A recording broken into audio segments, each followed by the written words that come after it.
إيه هي أكتر مكان مرعب على وجه الأرض؟ المكان ده اسمه كويمايدا غراندي، أو زي ما الناس هناك بيسموه جزيرة الأفاعي.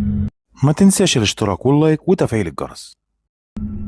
الجزيرة دي بتبعد حوالي 30 كيلو متر بس عن سواحل ساو باولو، يعني ولا ربع ساعة طيارة.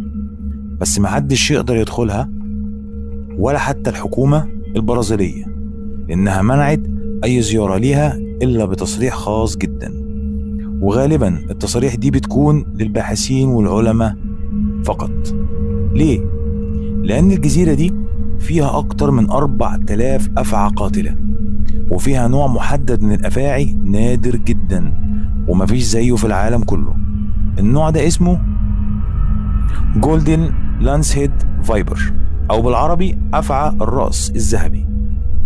سماها من أقوى السموم اللي تم تسجيلها في العالم، بيقدر يسيح اللحم البشري في ثواني. الأسطورة بتقول إن الجزيرة كانت متصلة باليابسة من آلاف السنين، وبعد ما ارتفع منسوب البحر بقت معزولة تماما. ومع الوقت الأفاعي اتكسرت وما لقوش ليهم أي مفترسات تانية، فبقوا هم الملوك الحقيقيين هناك.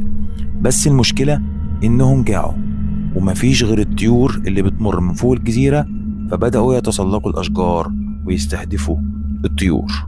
والأغرب إن سمهم تطور بسرعة رهيبة علشان يقدر يقتل الطائر قبل ما يطير. يعني الأفعى دي حرفيا مصممة للقتل الفوري. في قصص كتير عن ناس حاولوا يدخلوا الجزيرة من غير تصريح، منهم صيادين كانوا بيقربوا من الجزيرة علشان يصطادوا. واحد منهم حكى إنه شاف زميله اتعض في رجله من أفعى وهو